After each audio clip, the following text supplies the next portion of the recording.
Washing and polishing like we have never shown you before on this channel. Hi, I'm Ivan. I'm Nick. This is DIY Detail. If you've ever watched the Nick at Night podcast on the House of Rags, you've seen Nick sometimes forget a product. Or bring 17 products I don't need to a detail. One or the other. Today, we were asked a question, and it reminded me of Nick, but this question is, how do I polish a vehicle if I don't have rinseless wash? And you're thinking, what does rinseless wash have to do with polishing a vehicle? It has a lot to do in our system. The rinseless wash obviously is used as clay lube.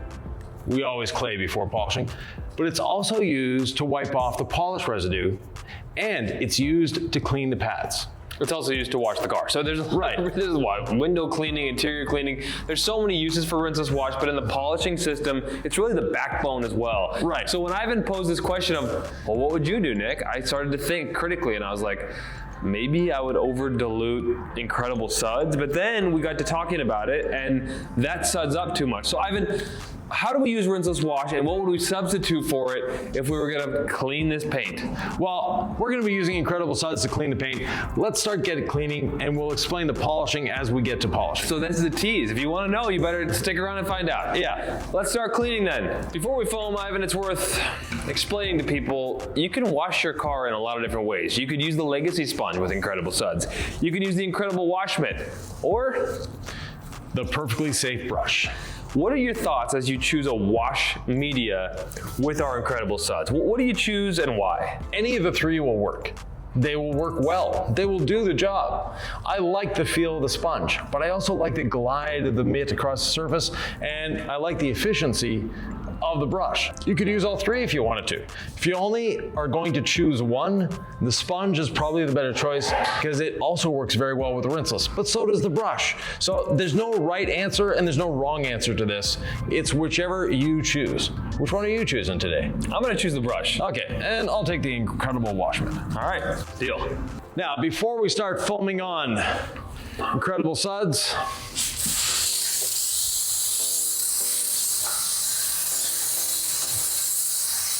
foam on a bit of all clean into these wheels. The foam can is waiting for you over there, Nick. Go for it. Do I get to start foaming, Ivan? Are you ready for me? As long as you don't foam the roof, I'm good over here.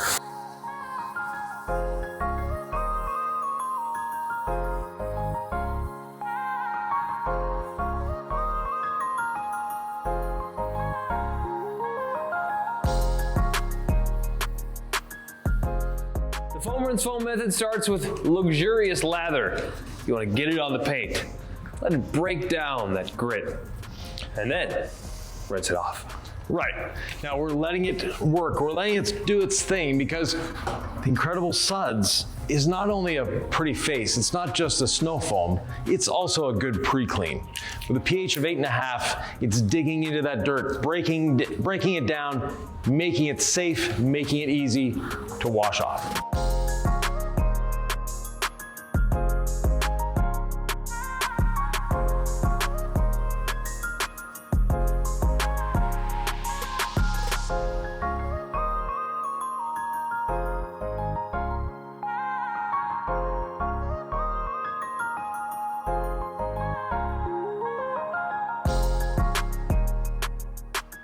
I can tell you one thing, the foam rinse foam method is a lot of fun.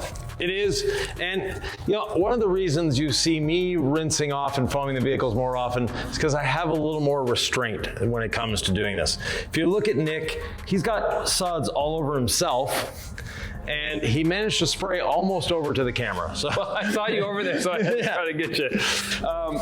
Is it time to foam again? It's time to foam again. Sometimes Ivan gets a squeegee and I get to foam. But ideally, you should have actually rinsed the soap off before foaming. Why? Because with that soap could also be grit. this first foaming is very important. This first rinsing is very important. The first rinsing is very important. So I left a little extra foam, and that could have grit. Yes. So I always wonder, like, is the first rinse all that important? Is it yes? Is it no? Yes. Is it maybe? So the first rinse is important. Yeah, the first rinse is very important. I can tell Ivan was thinking I was rinsing too much, so I tried to speed it up on the back half, and I missed some of this. So you're telling me the first rinse is incredibly important. The first rinse is very important because that's the one that's taking the grit off the surface. That's, actually both rinsing is important, but we want to get that grit off the surface before touching it with our wash media. So let me just make sure. Hold on.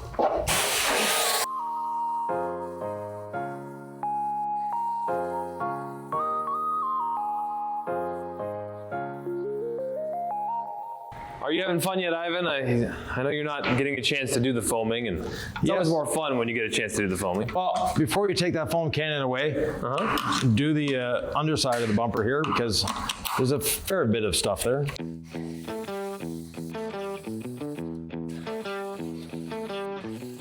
Will volcano and splash for effect, Ivan. Yep. So I'm going to start with the wheels, let the incredible suds work on that traffic film just a little longer.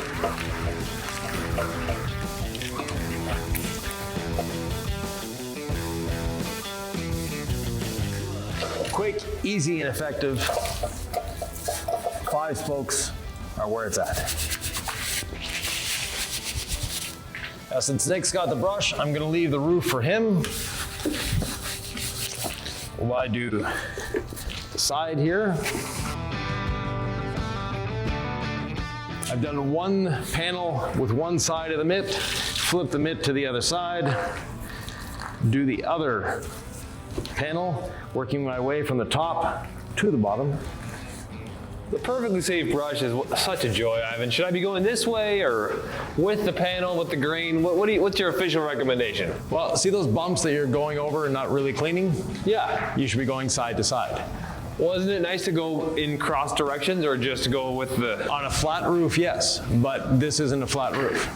It has those character lines. So you can move the brush left to right, but stand.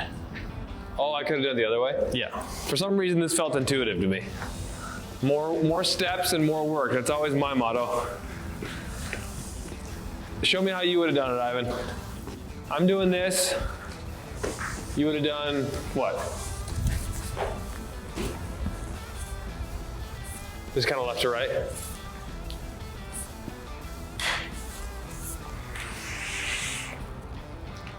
Thank you. I'll take care of the roof and the hood for you if you don't mind. Not a problem. Unless you really have a desire to clean it yourself. There really is nothing like incredible suds with the incredible wash mitt. I just think it feels so nice. You mentioned gliding. Yep. And both the incredible wash mitt and the brush carry with them lots of lubrication. I like doing lowers like this way more with the brush though, Ivan, I'm not gonna lie. It's just not a lot of work and you feel like you're getting the job done. I'm a Wrangler man myself, Ivan. Your thoughts on the Compass? Nice little vehicle, gets the job done. Which method is safer, the incredible wash mitt or the perfectly safe brush? That's still up for debate, Nick, but they're both very, very safe. And speaking of safe, I'm gonna give a quick decontamination to this. We're not gonna go full in depth. We're not putting a coating on this. So there's no real need to go all the way and put on iron remover and water spot remover. Although they would be good, but sometimes just not necessary. And we like to show you different methods here. There's no real right or wrong way to do this. There's just a lot of really good ways. Maybe you don't have iron remover with you that day. Yeah. You were thinking about polishing, you don't have rinseless wash, you don't have iron remover. This is a way to do it without those tools or products. And the incredible suds provides more than enough lubrication for the decontamination process with the quad fold towel. I'm dipping back into my bucket a little more often than usual. That's just to pick up a little extra lubrication. You want to make sure the panel stays nice and wet. So a little more often than usual. I can't see what you're doing up there. Explain it to me as if I can't see what you're doing. I'm dipping after every panel. Really? Yeah. So it's not overkill to be extra safe and just err on the side of lubrication, lubrication, lubrication. The more the merrier. Decontaminating these lower plastics, Ivan, is that overdoing it? No, that's perfect. I did mine as well. And of course, all the windows on the way by. Paint feels pretty good. I'm not feeling a lot of, or hearing a lot of scratchiness underneath there. Sometimes you will, but when you don't, this is a proper and fast method. Yeah. And if the vehicle is really contaminated, then of course you're going to break out the iron remover. This vehicle recently went through the dealership's recon process, but it's been sitting on the lot for a little while. They just wanted it refreshed. So are we ready to polish? No, we're ready to rinse, dry, then polish. See, I thought maybe your method for lubrication without rinseless would be to polish with the suds on. I never know with you. Okay, we're gonna rinse it off, we're gonna dry it.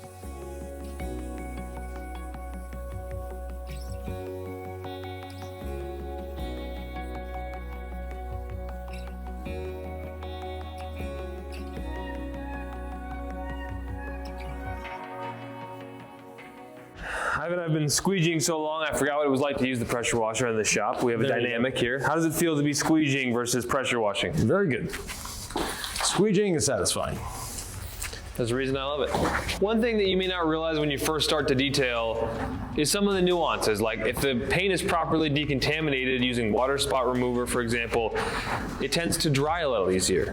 Right now we didn't use water spot remover to decontaminate, and we just see this pooling. There's no water behavior on this surface, Ivan. Why will it be more difficult to dry? It's a few reasons, Nick. First of all, it's humid in the shop. Okay. Secondly, the water is just pooling here.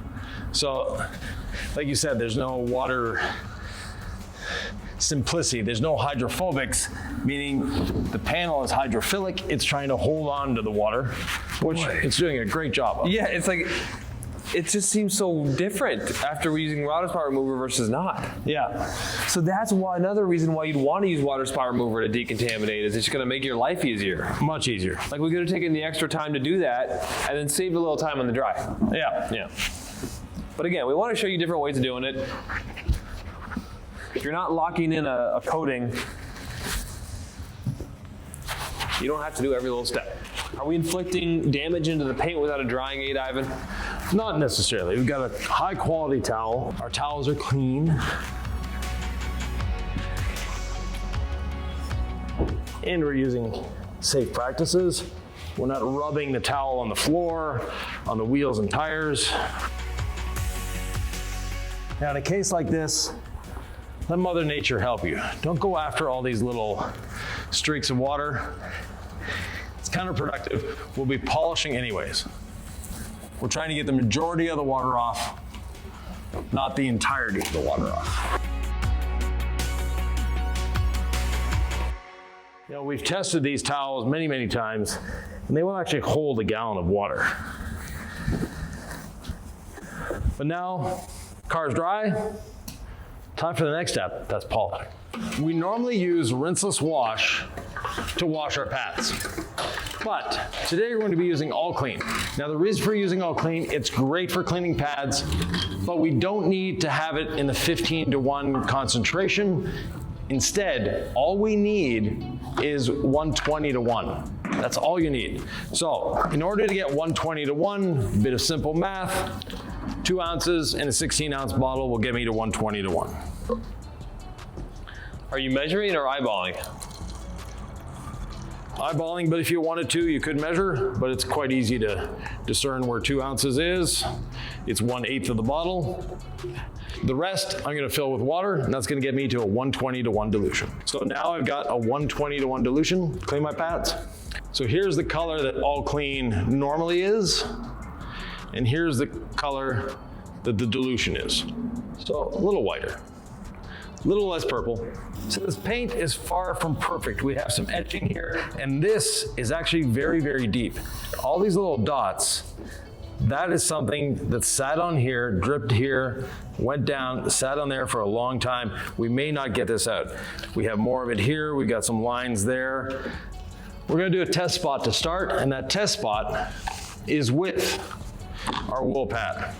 The wool pad for a one step is normally extremely good. Now, Ivan's about to do that. I wanted to try a different method. I filled up the water first. Is that about right? No, that's 16 ounces right there. You need to take 2 ounces of water out. So even at the top, we're pretty close. So 1/8. How's that looking? That's close enough. And then just pour my 15 to 1 Right. from the bottle. Yeah. So from the gallon, this would be a different measurement. Yes, from the gallon, it's a lot more concentrated. So from the gallon, it's a lot more concentrated. So this Right. much water, and tell me when to stop. When you get to the top of the label. Right about there? Yep.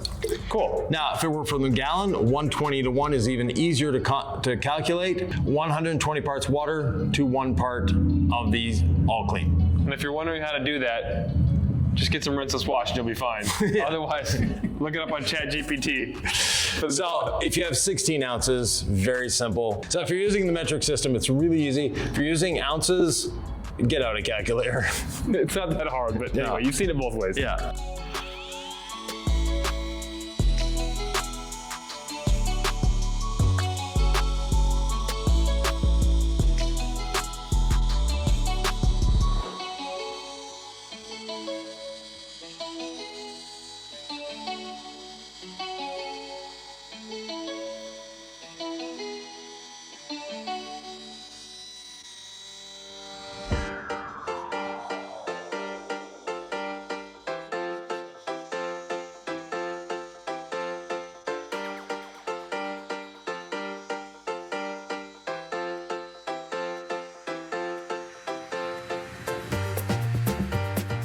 Normally we don't condone taking the polish off with a dry towel, even though it can be done.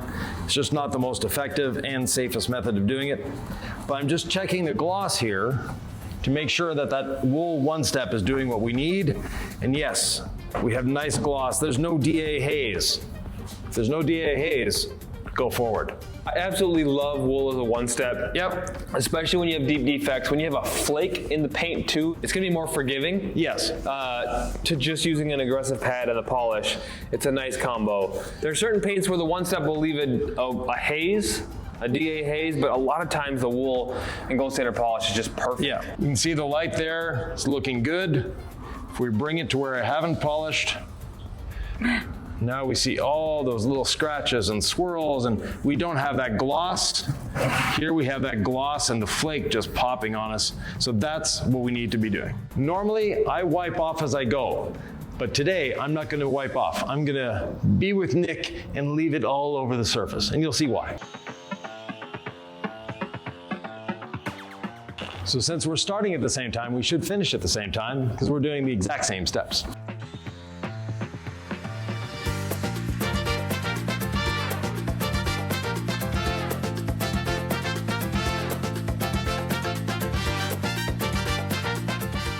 When you start seeing this, the polish bunching up, that means it's time to clean your pad. You're not working anymore.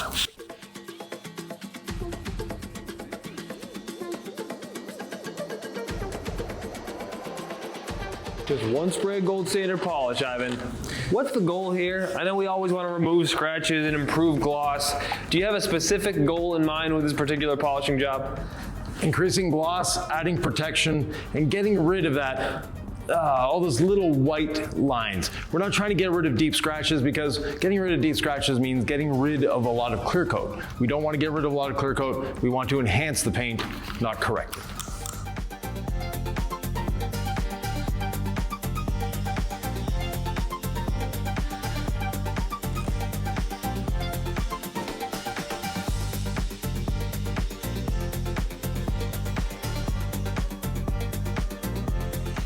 How are you liking All Clean as a pad cleaner, Nick? It's working great. I sort of miss the smell of rinseless wash in the air versus All Clean. Yeah. But other than that, I don't notice much of a difference. Are you noticing anything under your pad that feels different? No, it's good. On the R&D stage of All Clean, this is one of the things we did with it. I haven't used it this way since doing the R&D on All Clean, so it's a nice little reminder. It works great. So Yeah. if you don't have rinseless, do it this way.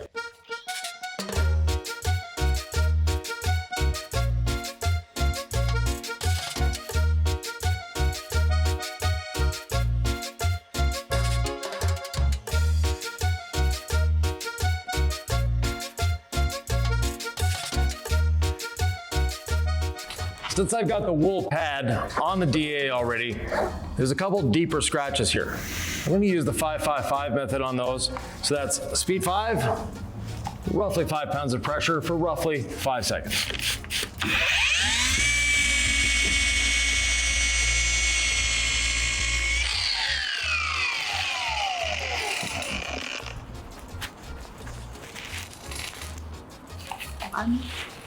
That's the one that was there. And no, we're not removing the scratch. We're just rounding it over very well so it goes away from the eye. That's basically what's happening here. So we have this scratch here. Let me give it another little shot.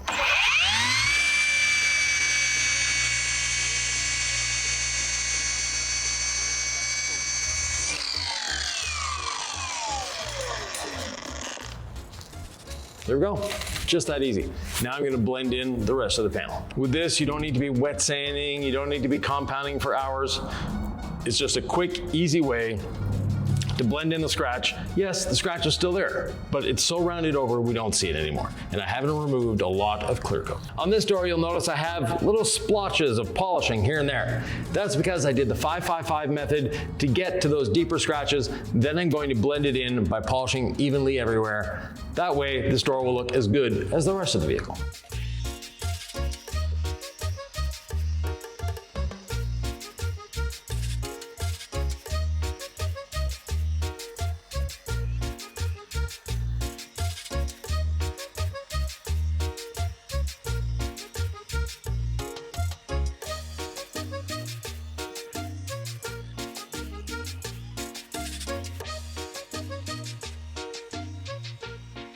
So Ivan challenged me, he said, how do you think we're gonna get this off? And I'm like, I'm guessing it's all clean because we used all clean earlier. Let's just stay on theme. It's purple.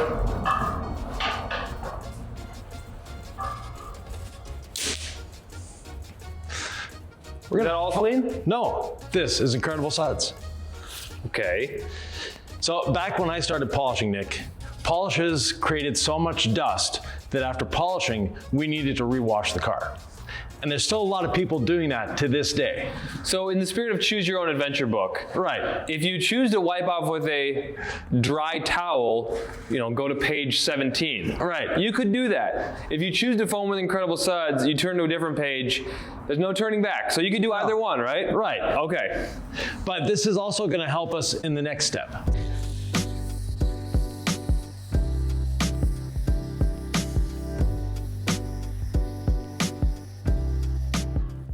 The next step, we either get out our wash mitt, our brush, or our sponge. I still have the wash mitt in my bucket. Nick, I think you still have the brush in yours. Is it time for the perfectly safe brush again? Yes, it is.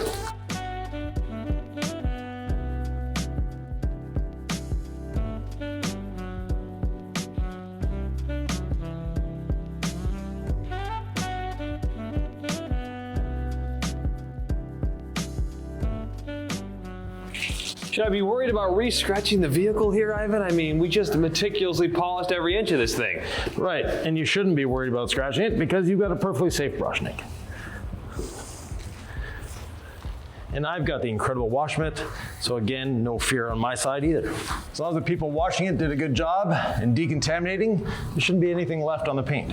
Just like the surfactants and the rinseless wash help to break down the polish residue, same thing is happening here. The surfactants, Incredible Suds, are helping to break down the polish residue. And then it's effortlessly coming off the surface.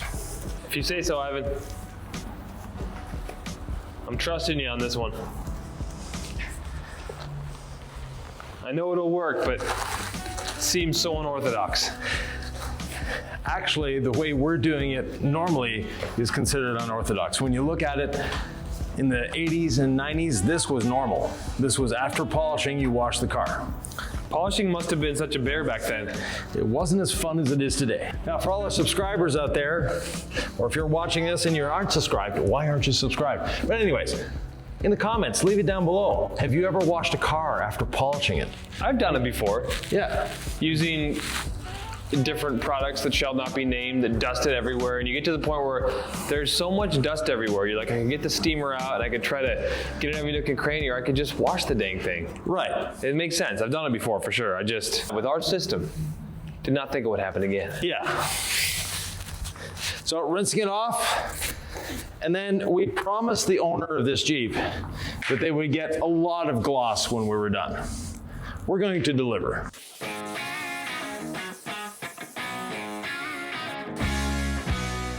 While Nick dries the floor a little bit, we're actually going to let this air dry just a few seconds to get as much of the moisture off as we can before applying quick beads. Like I said, we wanted a lot of gloss. We're going to give it a lot of gloss. I thought you always told me polished paint beads or fresh paint beads better than anything. I'm not seeing any beading, Ivan. Fresh paint. This isn't fresh paint, this is polished paint. So polished paint doesn't bead? No, fresh paint out of a paint booth beads. Which we've never had a paint booth nor painted it, No. so that didn't happen here, and it never has. I thought it was just freshly polished. Yeah. Was that because like some polishes in the past that I've used would have had a lot of oils in them that would have? Yes, the polishes that leave something on the surface, leave oils, will make things bead. The gold standard polish leaves nothing on the surface, therefore we just have raw and abraded paint. It's not fresh paint from a paint booth. Can I spray as well, or do we do one panel at a time? Go ahead. What's your method here? I'm gonna go around in one lap. Quick beads? I'll start here, and I'll meet you around. How about that? Always shake your quick beads.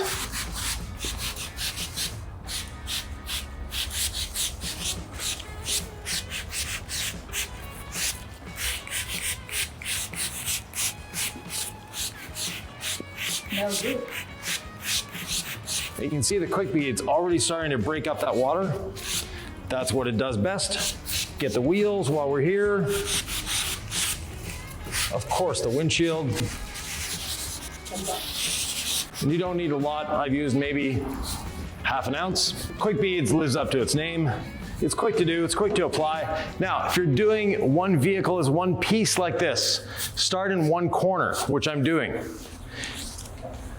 And what I'm going to do with quick beads, that's very important, is go from the bottom up, not the top down. And you'll see, especially on a black vehicle like this, as I'm going along, there'll be a line of froth. Basically, I'm just pushing that line of froth around the vehicle.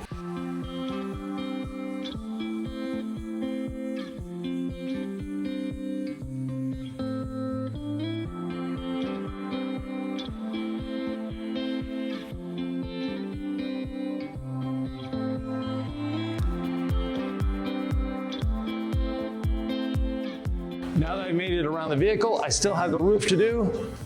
I'm going to do that from the back to the front.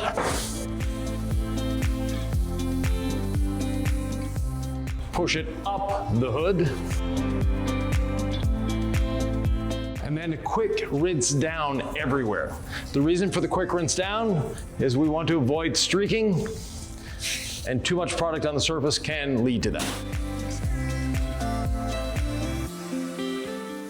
Now, I can put the pressure washer away. As the sun is setting in Omaha, you can see it coming through the windows here.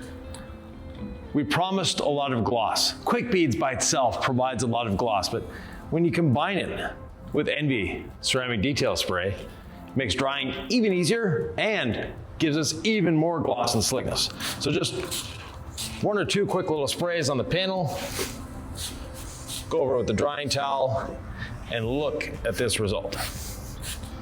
I'm gonna do the Ivan thing where you say, if you're not in direct sunlight and you've got lots of humidity in the shop, you can spray ahead. So I just did one spray on the panel and went ahead and got my sprays done so I can just enjoy the wiping, the drying, Ivan.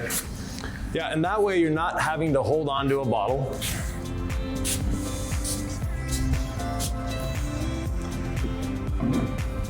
And you can just start drying. What if there's a spot I didn't properly wash thoroughly and there's still polish residue left over? Is that an issue with the wash process? Can I just wipe it now? What should I do? Just wipe it. I didn't notice anywhere, but I thought, well, knowing me, it's possible. Very glossy, very smooth, very easy to dry. Everything we want from a polished vehicle. And very well protected. Everything you'd expect from DIY detail, even with a little bit of variation from the standard in here. This is not how we usually do it, but at the end, it all seems to make sense. And we've told you many, many times, there's no right way to detail. There's a lot of really fun, good ways. This is one of them. Are there wrong ways to detail? Well, if you're damaging the vehicle, I guess that's wrong, yeah. Now, there are roads that are much longer to take than others. This obviously isn't as efficient as our normal way of doing it, but it was nonetheless enjoyable, and we got a great result. I'm kind of blinded by the light here. The light off the dark paint. It is, whew. I kind of want to take this home, Ivan, and I've already got a Jeep at home. I thought it was a Wrangler man until just now. Dry the wheels, a bit of tire dressing, and we have a beautiful, shiny, glossy, slick, protected Jeep. Sprayed some NV ceramic sealant on the wheel faces already, so just making sure those are nice and dry. I'm just thinking about how quickly this thing is going to sell once it hits the dealership. Probably pretty fast, Ivan. Yes, and the metallic in this paint just pops.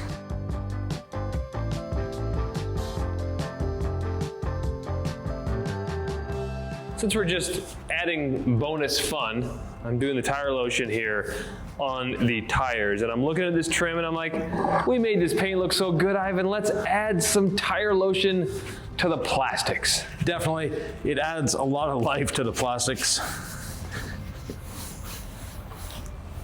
And the brush makes it really easy not to go onto paint.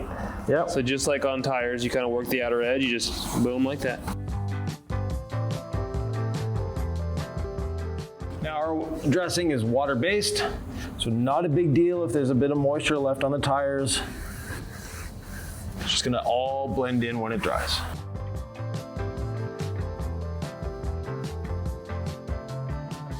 Kind of knocking down the tire lotion on this plastic. Do you like that idea, or do you just let it dry? What are your thoughts, Ivan? I let it dry myself, but you can knock it down. It really doesn't make a difference on the plastics. So we've used the tire lotion on this trim here. It looks amazing. Right. It has a durability of what? A couple weeks to a month. Let's say you want to take a Jeep, Right. which has notoriously bad trim over years and years, and transform it. Is that something we could do? We could do it in this video right here.